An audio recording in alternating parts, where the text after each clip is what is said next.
Oi, bom dia. Vocês me ouvem bem?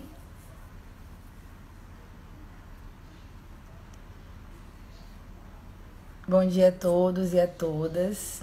Meu nome é Ana Rosa e hoje eu vou mediar essa live, que é a live patrimonial do PPGAP, que é uma iniciativa do Programa de Pós-Graduação em Arqueologia e Patrimônio Cultural da Universidade Federal do Recôncavo da Bahia. Trata-se de uma atividade integrante do Programa de Extensão de Acompanhamento e Enfrentamento à Covid-19 do Centro de Artes, Humanidades e Letras da UFRB. Na live de hoje, a gente vai falar um pouquinho sobre arqueologia no presente. Teremos a participação super especial do professor Leandro Majeste, que é licenciado e graduado em História pela Universidade Federal de Juiz de Fora, mestre e doutor em Arqueologia pela USP. E, de antemão, quero agradecer, em nome do programa de pós-graduação, por ele ter aceitado esse convite e vou convidá-lo para juntar-se a nós.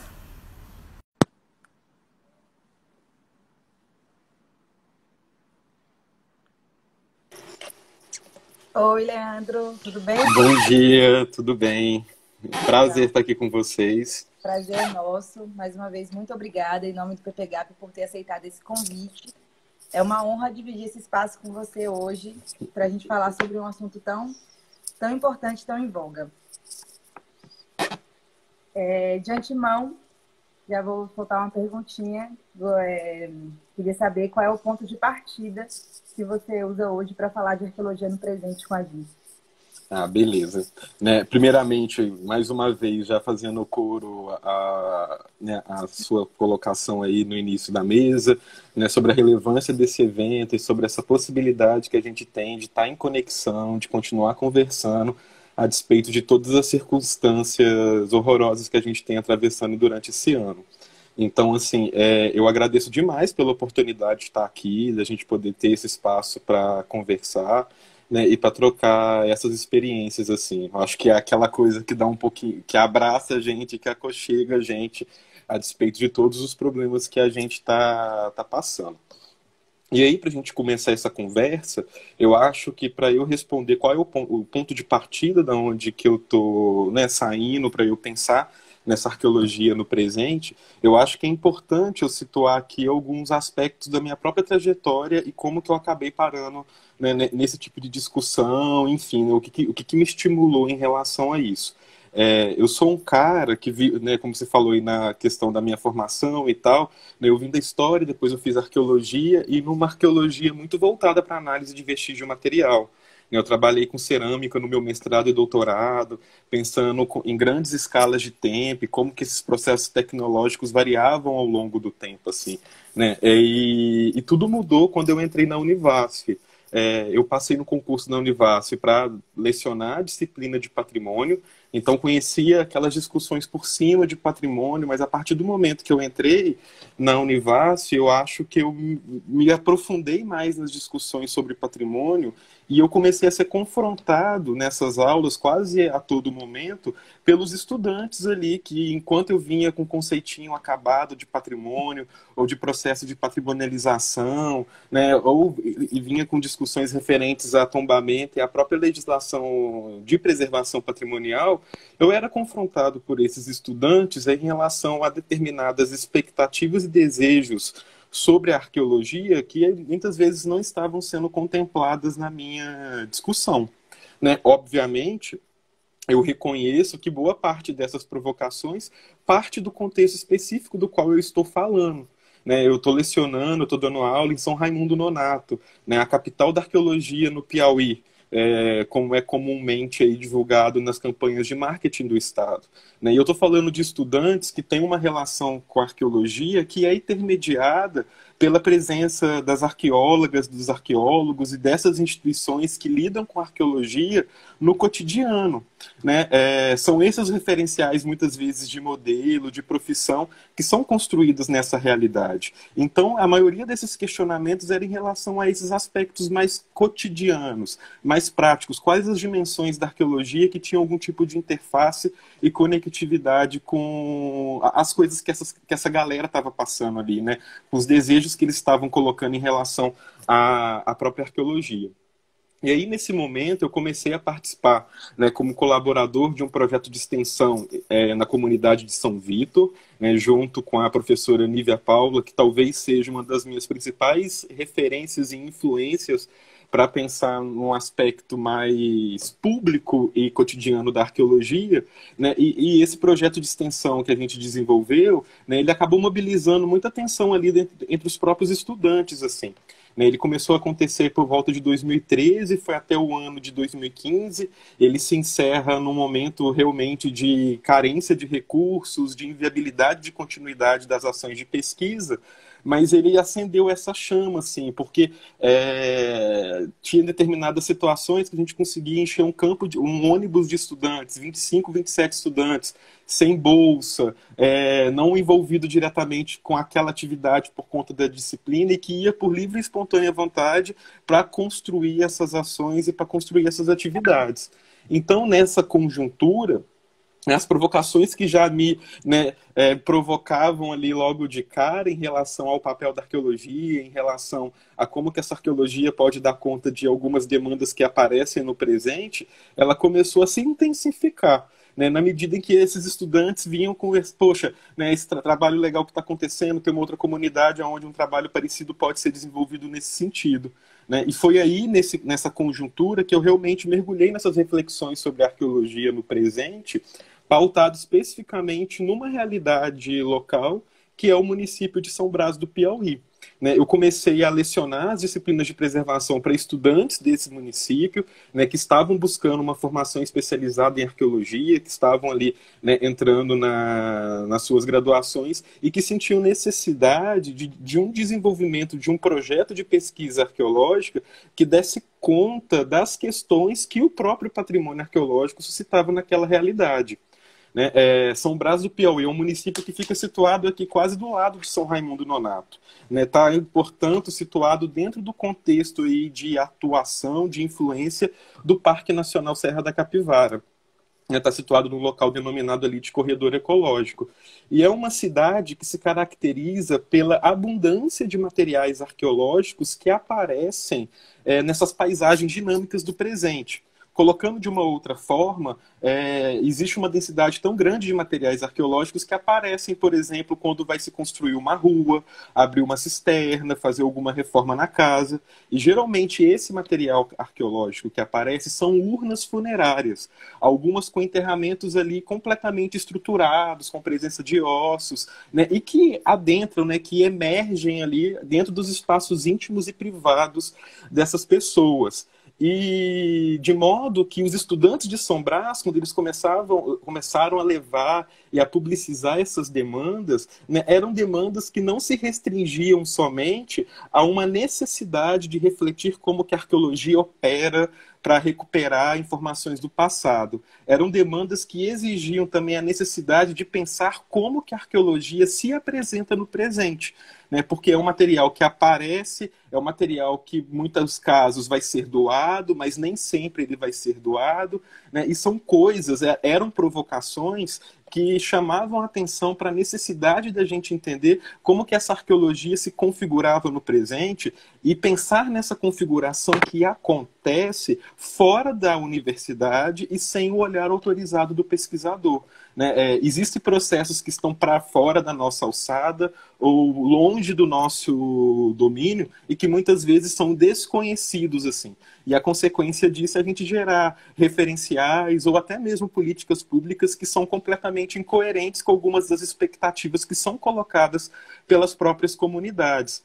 Então foi nesse, né, interstício de provocações, e aí eu sempre gosto de colocar muito ali o protagonismo e a autoria nesses estudantes de São Brás, que, né, trouxeram provocações, e a partir dessas provocações se tornou relevante ali pensar nessa arqueologia no presente, né? Como que essa arqueologia pode ser entendida no presente, considerando aí esse contexto de inserção dessa comunidade num território que é marcado por ações de arqueologia, por escavações arqueológicas, né, por aparecimento de materiais arqueológicos. Então se tornou relevante pensar nesses aspectos, até porque ao final dessas conversas iniciais parecia muito evidente para a gente que existia um conjunto muito amplo de informações, de demandas e de expectativas que não estavam sendo necessariamente abordados na hora da gente falar sobre patrimônio arqueológico ali na região. E foi aí que eu, né, fui mordido pelo bichinho dessa provocação de tentar entender essa arqueologia no presente, né, e isso também modificou um pouco o meu olhar, assim. Como eu disse para você aqui no início da minha conversa, né, eu vim de um contexto e fui acostumado a pensar na materialidade e seus aspectos técnicos e, a partir disso, hipotetizar processos de mudança tecnológica, né, o que é super válido, né, de forma nenhuma eu quero que ninguém entenda... Exato. Eu não quero que ninguém entenda aqui a minha conversa como se eu estivesse, né, colocando uma perspectiva no alto patamar e desqualificando as outras. Só que essa minha abordagem e essas minhas perspectivas, elas são muito cabíveis para a resolução de problemas específicos, assim. E quando eu fui confrontado por uma outra realidade, isso já não daria conta para eu responder as questões que eu precisava responder junto com esses estudantes, assim. E é aí que a gente faz o giro e começa a desenvolver esse trabalho. Ele vai ganhar contornos mais sólidos, porque nessa época, né, a gente tem a inauguração dos laboratórios da Univasf e a gente compõe o Laboratório de Preservação Patrimonial da Univasf, que vai ter como foco especificamente esse tipo de abordagem, tentar pensar nesses processos de construção, dessa ideia de patrimônio arqueológico e dessa ideia de arqueologia, pensar como essas ideias se constroem, né, ou como elas podem ser traduzidas para além dos nossos espaços de conforto e de segurança, né? O que está acontecendo ali para além do que a gente pensa na universidade, né? E aí, ao longo desse processo, no desafio de conduzir uma pesquisa nesse sentido, né, a gente vai provar aí as delícias e as dificuldades, que são as delícias e as dificuldades de ser brasileiro em 2020, né? E isso vai ter um peso significativo em muitas das nossas decisões teóricas, metodológicas, mas a gente conversa mais sobre isso mais adiante. Quando foi que começou, Leandro? Então, ó, o projeto de São Brás, especificamente, ele começa em São Brás do Piauí, pelo Laboratório de Preservação Patrimonial da Univasf, ele começa a ser desenvolvido a partir de 2017. Né? Então, a gente está entrando agora para o nosso terceiro ano de pesquisa, se bem que, né, em 2020 a gente conseguiu realizar um campo mais amplo, onde a gente ficou na cidade durante alguns dias, um pouquinho antes de estourar a pandemia e as consequências da pandemia.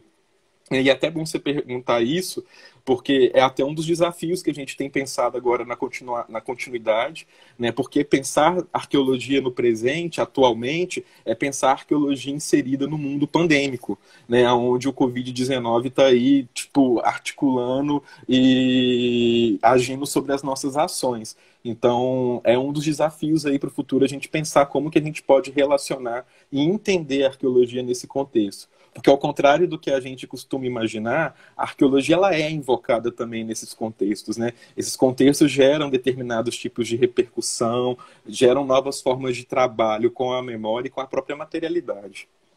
Exatamente. Pessoal, vocês podem mandar perguntas, tá, para o professor, que eu leio aqui.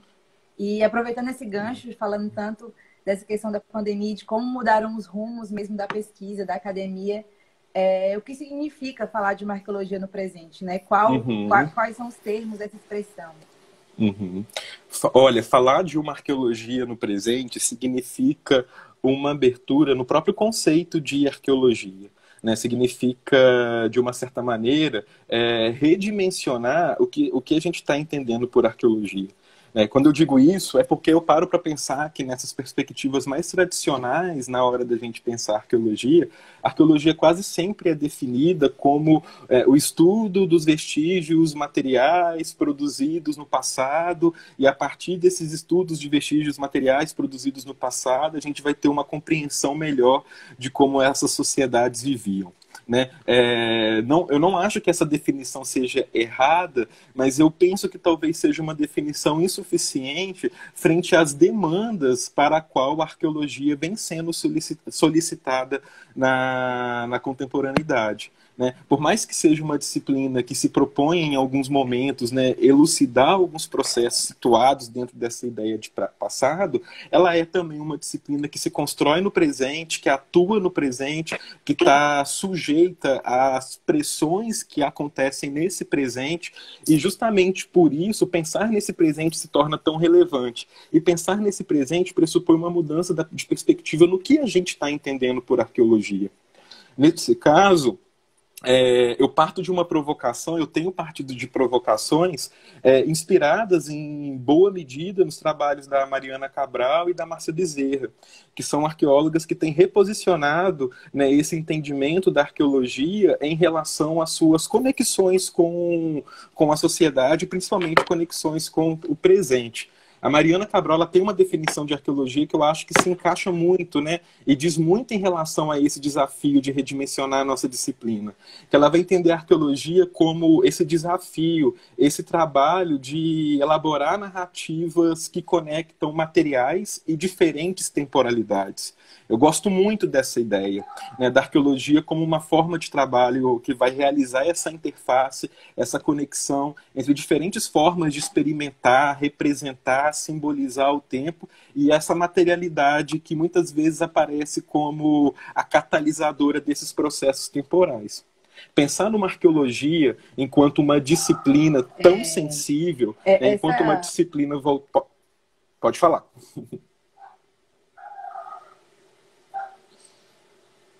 Não, pode continuar. Caiu? Não, Tá tendo um delay aqui. Não, perfeito. Então, pensar nessa arqueologia, né, como algo tão presente, ela permite também que a gente expanda o nosso olhar para pensar que se a arqueologia é a manipulação da materialidade, né, a manipulação não no sentido de farsa ou de falsificação, mas manipulação no sentido de trabalho. Nessa arqueologia é esse trabalho com a materialidade, no intuito de entender tempo e relacionar essa materialidade com o tempo, parece muito óbvio a gente imaginar que esse exercício ele não é restrito somente a nós pesquisadores, somente a nós acadêmicos, que ele acontece em diferentes instâncias da nossa vida, sabe? Né? E aí alguém pode se perguntar, mas isso não acontece com todas as ciências, tocadas fora das universidades e tal. Por que só existe, talvez, essa demanda e essa tentativa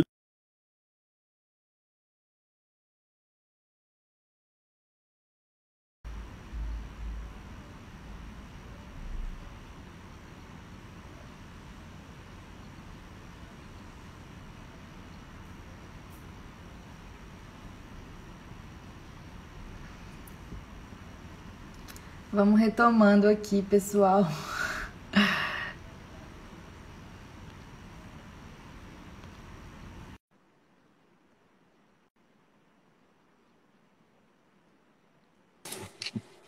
Oi.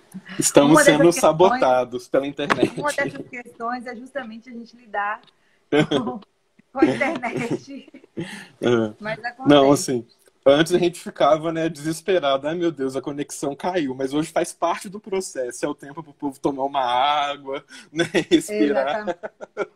Já estamos todos acostumados. Mas, assim, só para eu finalizar aqui essa pergunta, né? Esperar um pouquinho, né? Vocês estão me escutando bem? Tá dando para me escutar bem? Não, a ligação tá? Eles vão voltando aos poucos. Então tá certo, né? Enfim, assim, Então, pensando aí nessa arqueologia no presente, eu coloquei aqui essa provocação de uma arqueologia que se entende quanto uma forma de trabalho que conecta materialidade e tempo, né? E nessa perspectiva eu coloco uma outra inspiração que é a da Márcia Bezerra, que vai reconhecer que isso que a gente chama de patrimônio arqueológico, ele existe imerso, né, inserido em paisagens muito dinâmicas desse presente. Eles estão inseridos em outras tramas de relação, né? E que muitas vezes essa trama de relação, né, esses contextos de inserção, eles são completamente ignorados dentro de uma perspectiva que prioriza sempre um passado em detrimento de um determinado presente, né? E aí a gente tem alguns discursos de preservação patrimonial, né, que se pautam na ideia de que as comunidades não preservam, de que as comunidades não cuidam do seu patrimônio, ou que as comunidades não têm nenhum tipo de relação com esse patrimônio. E quando a gente vai ver na prática, a gente percebe que isso não é bem assim, né? Tipo, certamente não são todas as comunidades que vão vestir a camisa do patrimônio e falar abraço meu patrimônio e defendo ele, né? Mas nem que seja em momentos de destruição, em negação, ou ressignificação, ou até mesmo reutilização, são posturas e posicionamentos que indicam sim para a gente que esse patrimônio ele tá existindo não como isolado e a parte daquela realidade, né? Ele está inserido numa trama que é uma trama cotidiana de relações, né? Por que que é interessante pensar nisso e por que que a arqueologia deve se prestar atenção nesses processos? Era justamente aquilo que eu estava falando antes de cair, porque ao contrário de muitas outras disciplinas, né, assim, até mesmo como é previsto na nossa Constituição Federal, no seu artigo 216, falar de assuntos patrimoniais é necessariamente invocar o apoio da sociedade civil para que essas questões aconteçam. Então, dentro desse meu raciocínio, quando a gente desconsidera né, parte do que essa sociedade civil está fazendo, está pensando, está articulando, né, e desconsidera, inclusive, que a gente é parte dessa sociedade civil, né, que a gente não é um ser iluminado à parte, dono de todos os processos, a gente tem uma possibilidade de, talvez, propor políticas públicas mais eficientes, né, propor políticas públicas que sejam mais representativas, né, pensar a partir do micro problemas que podem ser articulados numa perspectiva mais ampla. Então, pensar numa arqueologia no presente é pensar numa arqueologia que se constrói enquanto disciplina no presente, é pensar em materiais arqueológicos, né, que estão circulando no presente, mas é pensar também que todo o contexto é passível de ser tratado arqueologicamente se a gente entende a arqueologia como esse trabalho com a materialidade. Então, assim, a gente perde um pouco da inibição para pensar, talvez, em processos mais contemporâneos, inclusive sobre o prisma da arqueologia, né?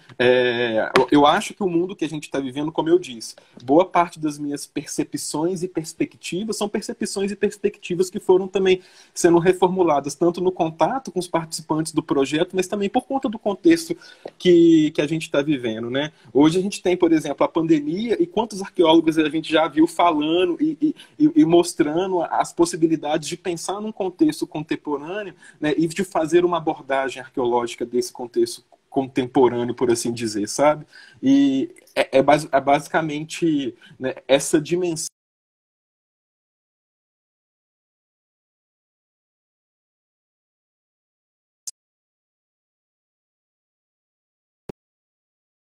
da arqueologia no presente provocando e ações.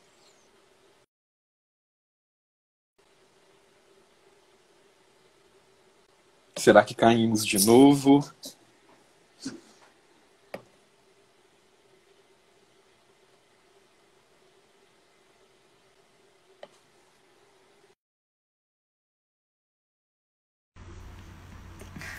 Vamos voltando, gente.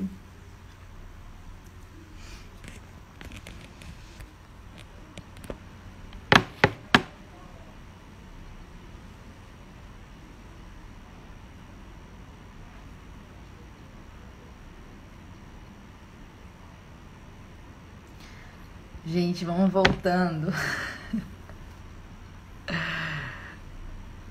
Essa internet não tem condição.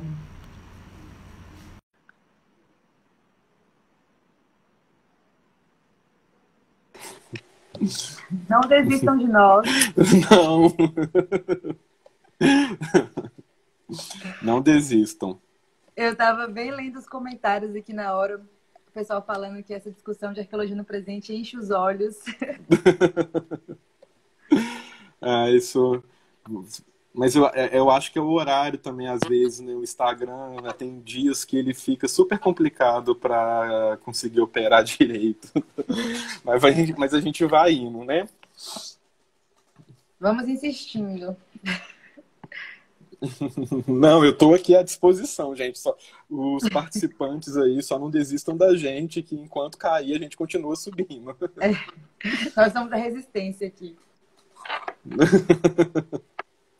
Deixa eu aproveitar e fazer uma referência à imagem do card que divulgou a nossa live, que ilustra, né, a arqueóloga Rosiane Lima Verde, idealizadora e fundadora da Fundação Casa Grande, Memorial do Homem de Cariri, falecido em 2017.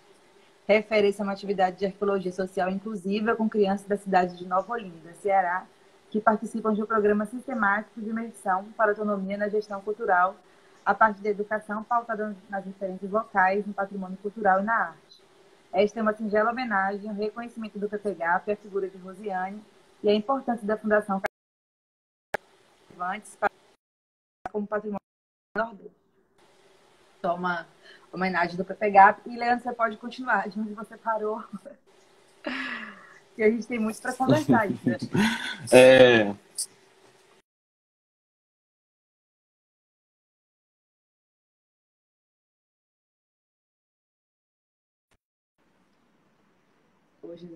Uma frase, né, em um lema, é uma arqueologia atenta para a multitemporalidade, né, e pensando na multitemporalidade, na nossa capacidade de transitar por diferentes tempos, seja pela nossa memória, seja pela nossa experiência, e a capacidade que a materialidade tem de informar e de construir esses processos junto com a gente, né, e aí, né, ao contrário de outros profissionais, de outras áreas às vezes parecidas, nós temos o olhar arqueológico para entender, inclusive, como que essa materialidade age, como que ela se comporta, entender essa materialidade nessas relações.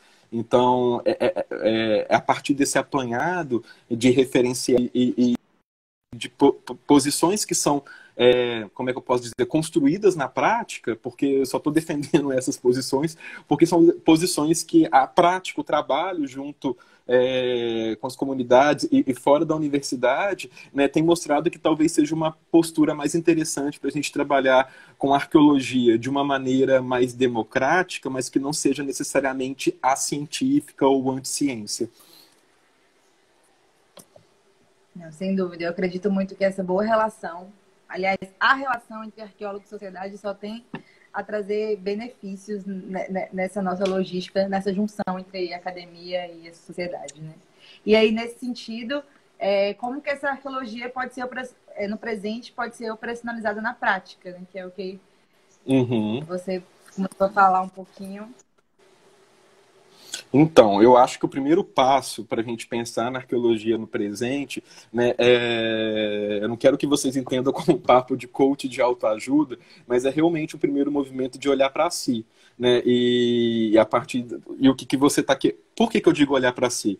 Porque geralmente a gente parte das nossas expectativas e dos nossos desejos sobre o que é patrimônio, ou sobre o que a gente gostaria que patrimônio fosse, e a gente projeta esse nosso desejo nos contextos onde a gente está estudando. Né? Por exemplo, a maioria dos trabalhos que são produzidos sobre arqueologia pública no Brasil, né, é como se a gente morasse basicamente num outro país, onde a maioria da população é completamente enganjada com patrimônio arqueológico e só está esperando o pesquisador chegar lá e começar a fazer algum tipo de trabalho nesse sentido, para que ela se mostre de fato defensora do patrimônio arqueológico. E a gente sabe que a realidade não é assim, né? Geralmente isso acaba sendo muito mais um desejo do pesquisador, que quer encontrar os seus próprios desejos na comunidade, do que necessariamente como que a comunidade se apresenta. Então, quando eu digo um primeiro movimento de olhar para si, o Ruibal, ele vai ter até uma coisa, o González Ruibal, ele fala isso no texto dele, né, e principalmente para pensar em contextos mais desenvolvidos em termos econômicos, como, por exemplo, a questão da Europa, a questão dos Estados Unidos, né, que a arqueologia pública, em muitos casos, vai surgir de um desejo de uma classe média, né, culpada, de certa maneira com algum dos seus privilégios e que vai querer olhar, né, para o resto da sociedade e querer procurar o seu espelho no resto da sociedade. Então, assim, o primeiro passo é olhar para si e se libertar dessa perspectiva. A comunidade que a gente trabalha não é uma comunidade idealizada que está esperando a gente chegar com o discurso do patrimônio para se mostrar ali empoderada em relação a esse assunto. Muito pelo contrário, né? É uma comunidade que está experimentando de diferentes formas os próprios efeitos da globalização, né? Então, você vai ter lá, às vezes, numa comunidade, né, que recebe, entre muitas aspas, esse título de comunidade tradicional, né, a galera está participando de corrente de WhatsApp, né, está circulando fake news também, né, o pessoal não quer que arqueie o terreno, porque o que importa ali é ele, né, e às vezes a gente desconsidera para construir uma imagem muito idílica, muito idealizada, que não corresponde à prática e mais depõe do que ajuda a gente a pensar nesses processos. Assim, né? Não existe essa ideia de comunidade idealizada e não existe essa ideia de comunidade que é pacificada pela presença do pesquisador. Muito pelo contrário. A gente começar a pensar nessas questões, né? Então, assim, nessa arqueologia na prática, o primeiro passo é esse exercício de encarar aí a si, né? Encarar aí os seus próprios desejos e o quanto disso que você está projetando na sua pesquisa. Eu acho que faz parte até de um exercício hermenêutico, né? De verificar ali a forma como você está construindo a sua disciplina. Um segundo passo é reposicionar de uma maneira crítica essa ideia de comunidade. Porque nos últimos anos a gente vem falando de comunidade e adicionando comunidade a tudo, como se simplesmente o fato de eu desejar trabalhar com comunidade já tornasse a minha pesquisa, já tornasse o meu estudo, ou já tornasse a minha iniciativa necessariamente uma iniciativa relevante, sabe? E isso acaba sendo, no final das contas, uma falácia, né? Porque comunidade, enquanto um todo acabado, ela não existe. Né? Isso é uma invenção analítica que a gente faz para conseguir quebrar a realidade e entender ela melhor. Mas às vezes a gente coloca na nossa monografia, no nosso trabalho, eu trabalhei com a comunidade de São Brás do Piauí, como fica, inclusive, até eu falei aqui no início dessa apresentação. E na real, eu não cheguei em São Brás do Piauí e conversei com as 5.000 pessoas que compõem aquela comunidade. Né? Eu não conversei com todo mundo, né? Não existe ali uma massa homogênea, uma unidade completamente coerente que pode ser amalgamada sob esse termo de comunidade. Muito pelo contrário. Né? Geralmente a comunidade que aparece nessas pesquisas que a gente desenvolve é a comunidade que entra em contato com você, pesquisador, e pelos motivos dos mais díspares, né? Seja pelas relações de poder que tem nessa hierarquias de saber que é construída pela própria academia, né? Ou seja, na sua própria inserção na comunidade, o impacto que a sua presença lá causa. Então, não existe essa de imaginar uma comunidade acabada, única, né, que pode ser colocada e retratada no trabalho como homogênea, e como se o fato de você estar trabalhando com a comunidade, você necessariamente já resolvesse todos os problemas ali com a sua pesquisa. A realidade é mais complexa em relação a isso. Né? E o problema é que essa minha constatação não é no intuito então a gente não pode falar de comunidade ou trabalhar com comunidade. Eu acho que a gente pode, mas eu acho que falta às vezes um pouco, um exercício maior de honestidade, né? De mostrar de fato as condições sobre quais esse trabalho está sendo produzido. Né? Que comunidade é essa que você está conversando? Não esconda que essa comunidade está conversando com você pelos motivos que foram produzidos ali no campo. Né? A gente tem na antropologia, acho que desde a década de 80, um movimento de quebrar esse presente etnográfico, de mostrar ali o contexto do campo, de mostrar o que dá certo e o que dá errado. E às vezes eu sinto falta um pouco disso nessa arqueologia pública que é desenvolvida aqui no Brasil. Enfim, eu sinto falta, né, em problematizar isso de uma forma mais profunda, porque, né, a gente fala assim, a gente tem que trabalhar com as massas oprimidas. Mas se a gente para pensar em termos da sociedade brasileira, 70% do Brasil, né, botar só num critério exclusivamente econômico, é muito mais do que o nosso discurso comporta. E a gente precisa estar atento para a realidade, por isso a importância da prática, para que a gente consiga afinar o nosso discurso com essa realidade. Então, olhar para si, né, sair dessa esfera de achar que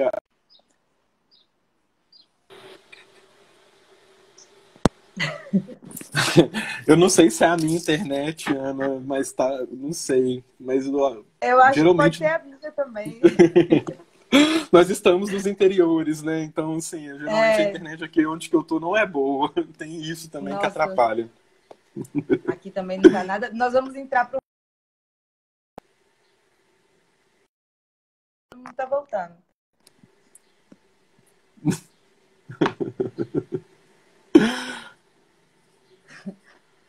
Pode seguir, É, professor. não, é só para também deixar um espaço mais aberto aqui, né? Eu falei dessa questão de problematizar a comunidade, e quando eu digo que é uma perspectiva que aparece muito, eu falei, né, em arqueologia no Brasil, mas em arqueologia, geralmente dentro desse campo da arqueologia pública e dentro de abordagens mais liberais dessa arqueologia pública, que não estão preocupadas em questionar, por exemplo, o próprio capitalismo enquanto estruturador das desigualdades que a arqueologia pública visa combater. Quando a gente não tem esse posicionamento ideológico, geralmente a gente pode ter arqueologias públicas mais vazias e que vão tratar de comunidade como essa panaceia, né? Uma palavra que a gente usa como se desse conta de resolver todos os problemas, assim. E um último aspecto dessa arqueologia na prática é mostrar os fracassos. É muito mais importante do que mostrar as coisas bacanas que acontecem no trabalho colaborativo, é mostrar justamente aquilo que dá errado. Novamente, às vezes é uma coisa que me incomoda, você vai ler trabalhos onde elas funcionam muito bem, né? O pesquisador chega, faz etnografia, conversa com as pessoas, faz escavação, como se essas coisas na prática funcionassem de uma maneira tão pacífica e tão fácil assim. É super importante a gente estar mostrando aquilo que deu errado, porque se a gente entende uma teoria que se constrói a partir da prática, se a gente entende que a prática ela pode desafiar a gente até mesmo para propor novas categorias teóricas, se a gente não está atento para essa prática, a gente corre muito risco de ter um discurso vazio. E a gente só consegue pensar na prática não só colocando as coisas que deram certo, mas as coisas que deram errado. E aí, no caso específico das minhas pesquisas junto com os estudantes em São Raimundo e em São Brás, a gente tem pautado na questão do trabalho colaborativo, e aí a gente tem usado muita metodologia de pesquisação como uma espécie de guarda-chuva para a gente conseguir se deslocar por essa arqueologia no presente, né? A pesquisação, ela é um método que visa a resolução de um problema coletivo a partir de um envolvimento ali ativo no contexto de pesquisa, né? Você vai se comprometer, você vai desenvolver ações e a pesquisa ela vai aparecer a partir desse envolvimento, né? É uma metodologia que tem tudo a ver com essa perspectiva que a gente tem dado para essa reflexão.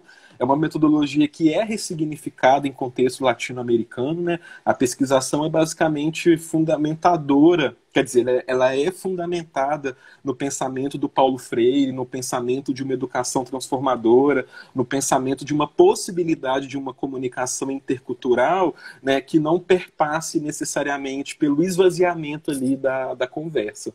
Então, dentro desse guarda-chuva da pesquisação, a gente consegue articular trabalhos arqueológicos de escavação, diagnóstico, análise, trabalhos de educação patrimonial, né, trabalhos de uma arqueologia mais etnográfica especificamente, que são costurados dentro dessa abordagem mais ampla. Né? E é também saber reconhecer as imprevisibilidades e saber que uma metodologia para uma arqueologia que está preocupada com o presente, ela é uma metodologia também construída na prática, porque o presente não é uma caixinha acabada com respostas prontas e fáceis. Né? É uma coisa que você vai construir ali também. É quase na ideia de praxis mesmo do Marx ali, né? De uma teoria que se constrói e se modifica a partir daquilo que é feito na prática. E aí, no caso, para a gente como pesquisador, o desafio é se envolver nesse contexto. No caso dessa pesquisa que eu mencionei como exemplo, no contexto de São Brás do Piauí, eu tenho estudantes que são moradores desse município, que foram se especializar em arqueologia, para se inserir nessas comunidades e problematizar questões que, de acordo com eles, não vinham sendo trabalhados nos discursos vigentes até então.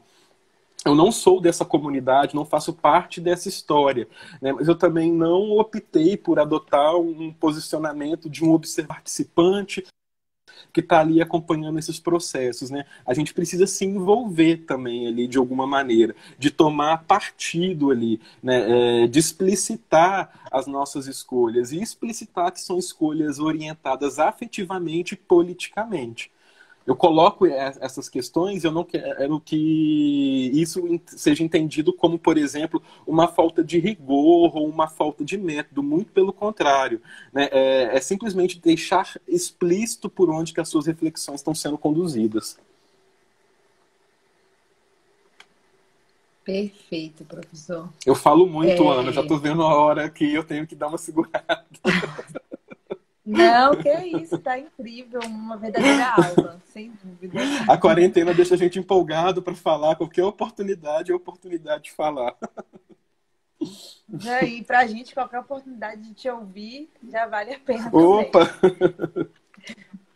E nessa perspectiva, quais os sentidos da arqueologia e patrimônio arqueológico nesse contexto? Assim? Quais são as possibilidades de usos de significados dos bens e discursos arqueológicos no presente? Uhum.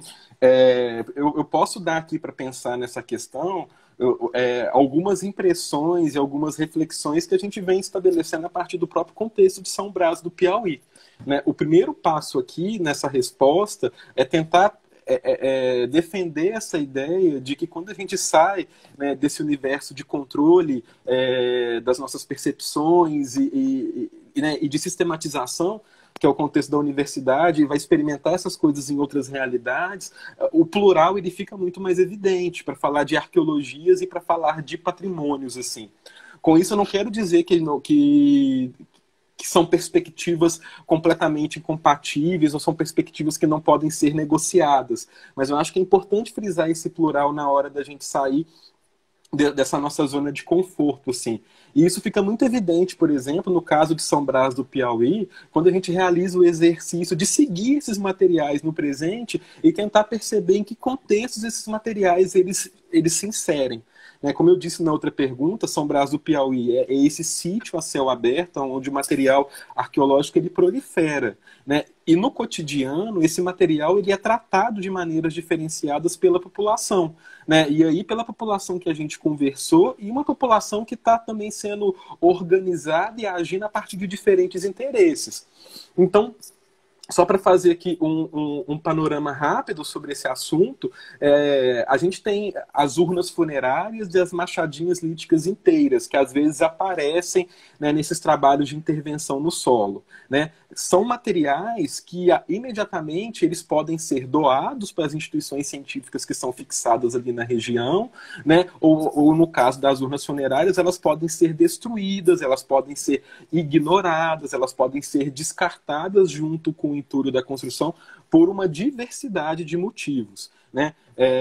O que já mostra para a gente que essa ideia de que o material é doado ou é ignorado é uma falácia que esconde um conjunto de possibilidades de ação muito mais amplo em relação a esse material. Quando a gente anda por São Brás do Piauí, ao longo de toda a superfície dos quintais, das ruas, é possível encontrar, por exemplo, fragmentos cerâmicos e lascas líticas. Geralmente esses materiais eles são ignorados, eles permanecem ali nessa paisagem do presente porque se confundem com as vasilhas de barro que a própria comunidade usava até muito recentemente, né? O mesmo caso ali das lascas líticas, né? São Brás é uma região que tem afloramentos de quartos, então a significação desses materiais eles acontecem mais por esses estudantes e por aqueles que participaram em algum momento de atividades arqueológicas. Então, mas quando a gente sai dos fragmentos e entra nos objetos, uma cadeia maior de operações começa a ser sinalizada. No caso das urnas funerárias, como eu disse, elas podem ser doadas, mas elas também podem ser destruídas pelos motivos mais justificáveis possíveis. Medo de assédio dos pesquisadores em cima do terreno, né? Medo do transtorno que isso vai gerar, né? O temor de perder a propriedade, de ter a invasão do espaço íntimo pelos próprios pesquisadores. Então, nesse caso, nas narrativas que a gente obteve, que a gente conversa, geralmente aparece uma situação que é o seguinte, né, a gente acha a urna, a gente abre a urna, a gente vê se tem ouro dentro, não tendo ouro a gente quebra, joga fora ou descarta junto com o próprio entulho da construção. Né? E no mesmo caso, no mesmo caso não, numa postura completamente oposta, você já tem as pessoas que de alguma maneira já se envolveram nesse território arqueológico, nessa capital da arqueologia, já participaram de educação patrimonial, já participaram dos trabalhos como auxiliar dos trabalhos de arqueologia ali, e geralmente essas pessoas já têm um posicionamento de procurar o IFAM ou de procurar o Univasf quando isso acontece. Quando a gente vai para os instrumentos líticos, a gente consegue observar talvez uma cadeia ainda maior de operações possíveis de serem diagnosticadas para esses artefatos. É como se essas agências, né, tanto das urnas funerárias quanto agora dos instrumentos líticos, é como se essa capacidade de vida desses objetos, elas se potencializassem quando a gente enxergasse eles agindo ali no presente. Então, no caso dos instrumentos líticos, o primeiro passo é eles podem ser colecionados. Em diferentes momentos aparecem, né, notícias e relatos de coleções que são formadas a partir desses artefatos. Né, coleções que reconhecem, geralmente o colecionador sabe que aquilo é um material arqueológico, mas sabe que aquilo também é um objeto importante para o seu pai, para sua avó, que lembra a infância, que faz referência a um outro contexto. Os objetos líticos, eles também são objeto de poder, né? Eles interferem em sonhos, eles interferem em determinadas decisões, eles se manifestam, quase como em situações onde a sua agência se potencializasse de uma tal maneira, né, que a única explicação para a atuação desses seres, né, desses artefatos líticos, é sob o prisma do sobrenatural, né? E ele é também utilizado ali como uma espécie de registro, né, de registro de memórias afetivas, de situações, de impressões e principalmente, né, dizem respeito também às diferentes possibilidades de elaboração de uma memória indígena no presente. Né? Esses materiais, o que a gente tem observado nesses usos e significados que acontecem em relação a esses materiais, que eles são muitas vezes invocados nesse processo de reelaboração de uma memória indígena no presente, e eu digo reelaboração porque já é uma reelaboração que leva em conta muitas das influências e pressões dos próprios pesquisadores, né? E que entender esse processo, né, perceber como que essas reelaborações acontecem, se torna super importante quando a gente tem esse desafio de construir uma ideia de patrimônio arqueológico que seja socialmente relevante e gestado pela sociedade civil.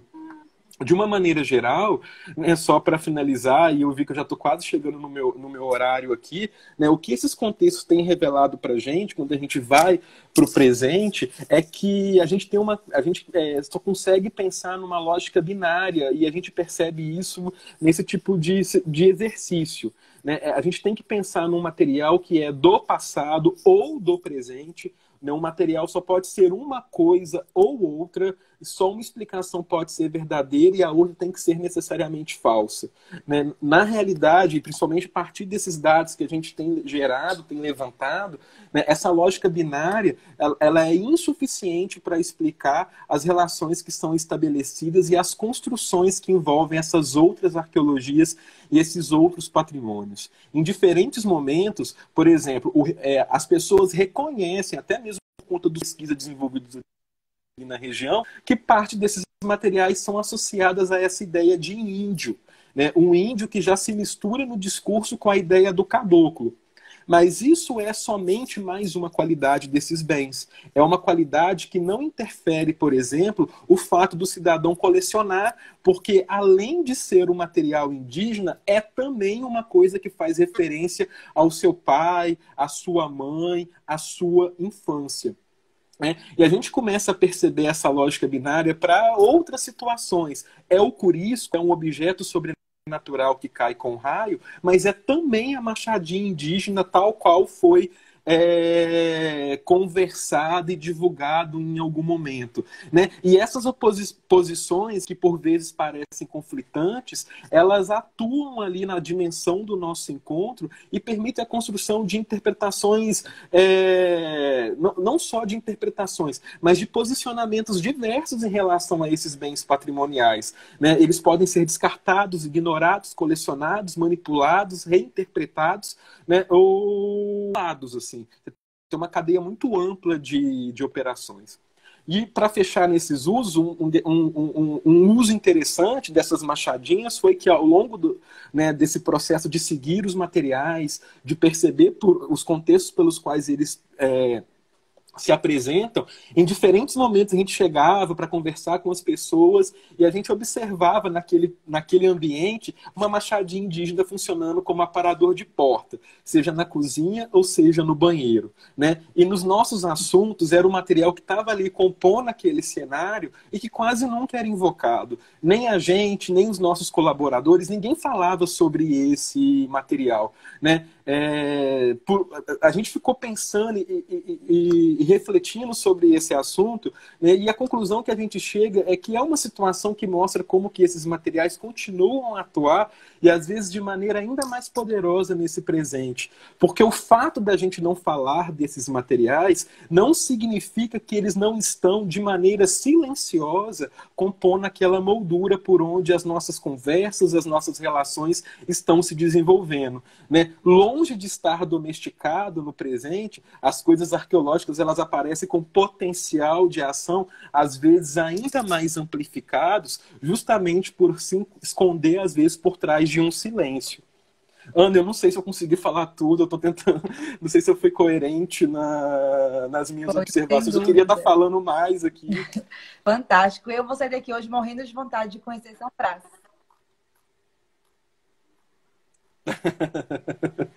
Vamos embora para lá. Vamos fazer essa interlocução entre o FRB e o Universo para a gente conhecer São Brás. Leandro, para finalizar, uma última perguntinha, que eu acho que é a que tem mais tudo a ver mesmo com tudo isso que a gente tem falado, é que como que essas reflexões contribuem para a arqueologia no presente, numa perspectiva desse momento atual que a gente está vivendo de rupturas na ciência, negacionismo histórico, esclarecimento, né, de políticas públicas, enfim. Essa é uma pergunta, né? Tipo, eu devia ter deixado. A gente devia ter começado por ela, porque eu acho que ela é a pergunta mais ampla, mas que eu vou sintetizar aqui e a partir de uma provocação. Eu vi recentemente e pensando agora no contexto que a gente está vivendo, pós-eleições, aquela coisa toda, né? Eu vi um texto do Zizek, onde ele vai falar da tal da armadilha neoliberal. Que a gente vive hoje num mundo onde qualquer possibilidade de futuro diferente desse futuro que a gente tem hoje, né, marcado por essa exploração em tantos aspectos, que qualquer possibilidade de futuro, ela é rifada como inviável. Então a gente tem que falar o seguinte, olha, a gente não pode imaginar demais, porque se a gente imaginar demais, o Tananã vai ganhar a eleição, né? Se a gente imaginar demais, né, os nossos inimigos vão assumir o poder. Então a gente tem que estar sempre se contentando com pouco. E é uma reflexão que serve para pensar na questão né, da política mundial e etc., mas serve também para pensar em relação aos nossos posicionamentos, assim, né? Eu tenho visto hoje ganhar força e às vezes em alguns contextos até então, onde eu não imaginava que esse discurso ia ganhar força, que é o seguinte: tá vendo? A culpa de tudo isso que está aí da anticiência são vocês, pesquisadores, que estão problematizando os aspectos políticos da ciência. São vocês que estão, né, falando de gênero, que estão falando de raça, que estão falando de outros assuntos, né?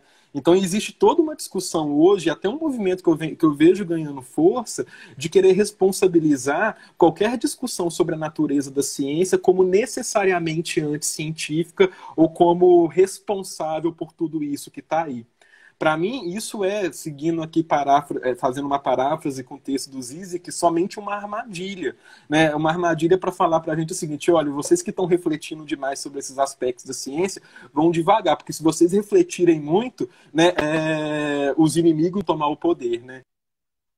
Esse é um primeiro ponto que eu queria chamar a atenção, né? E um segundo ponto chamar a atenção, que reconhecer essa armadilha não significa que a gente deva ser ingênuo, né? Não significa que a gente tenha que deixar o flanco aberto para o nosso inimigo, assim. E hoje a gente tem visto também nessa prática que alguns posicionamentos que foram agrupados dentro dessa ideia de uma arqueologia democrática, de uma arqueologia pública, são posicionamentos não tão mais adequados assim para explicar a nossa realidade, como, por exemplo, a ideia de multivocalidade. Será que a gente quer mesmo hoje dar o mesmo tipo de voz, o mesmo tipo de protagonismo para todas as vozes que querem falar sobre um determinado assunto? né? Porque pensar nisso é pensar em dar voz, às vezes, para discursos onde eu sou ideologicamente completamente contra.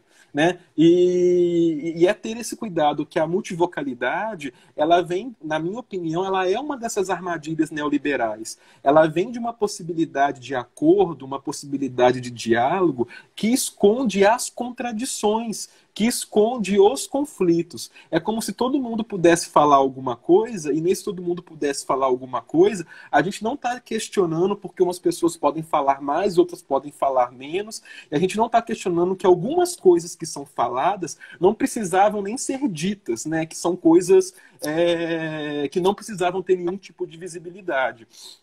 Então, essa ideia de multivocalidade, hoje eu enxergo ela muito como uma estratégia desse multiculturalismo que quis instaurar uma espécie de progressismo neoliberal, né, pautado no extremo individualismo, na desconstrução de qualquer possibilidade de tipo de coletividade.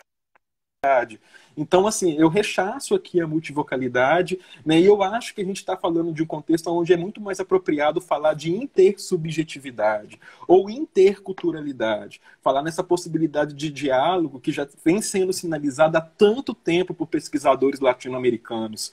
Né, o Paulo Freire já chama atenção para as possibilidades de a gente construir esse diálogo de uma maneira conscientemente política e não ignorantemente liberal há muito tempo. E para fechar mesmo essa resposta, né, de fato, eu não acho que aqui o papel ou o nosso posicionamento é adotar uma postura anticientífica, né, ou ficar nessa ladainha de que a ciência é a grande vilã do mundo, assim, né, ou ficar detonando a modernidade como se a modernidade fosse a pior coisa do mundo. O pessoal da extrema-direita, hoje, global, eles são anti-modernidade também. Então, acho que a gente tem que se reposicionar para ver até que ponto vai as nossas críticas, assim. E, nesse caso, a possibilidade, e até mesmo a possibilidade de uma interseção mais ampla entre essas reflexões que eu tenho falado aqui nessa minha fala, é uma possibilidade de interseção mais ampla com a própria realidade latino-americana. Desde a década de 60, a gente tem um referencial poderoso, que é a arqueologia social latino-americana, que vem nesse desejo de democratização da própria arqueologia e de democratização das próprias estruturas de produção do conhecimento, sem necessariamente se mostrar acientífica ou sem necessariamente produzir um discurso político vazio.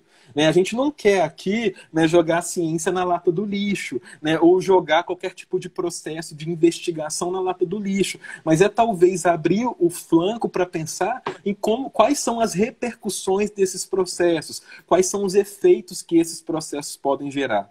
Os arqueólogos latino-americanos, eles se reconhecem como parte do passado e do presente que eles estão estudando. E isso é potencialmente revolucionário, né? Porque o passado, o seu trabalho, aquilo te enganja afetivamente. E enganjar afetivamente não significa somente produzir fake news. É reconhecer que a maior parte dos nossos comportamentos e posicionamentos, eles são construídos sobre o prisma da experiência. E já passou da hora da gente dar uma visão mais apropriada para esses processos e entender como que isso pode ser construído na nossa prática. Então aí, essa pista, né, esse viés da arqueologia social latino-americana, talvez, como uma possibilidade.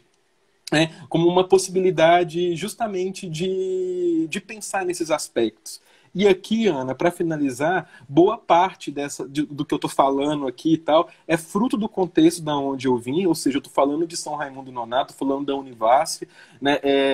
Eu acho e eu defendo que são reflexões, que são universidades, eu imagino que o próprio Recôncavo, porque nós somos parecidos enquanto instituição, pela configuração das nossas instituições, né? Eu vejo essas universidades como potencialmente revolucionárias. São universidades que estão sendo ocupadas por um público que até então era exilado desses espaços de discussão acadêmica, né? Seja o Nordeste, seja o interior do Nordeste, seja essas regiões longe aí desses centros econômicos, né? E é justamente nessa arqueologia potencialmente revolucionária que estão sendo produzida nesses contextos que a gente pode pensar em outras perspectivas teóricas que digam mais para a gente sobre patrimônio e sobre arqueologia.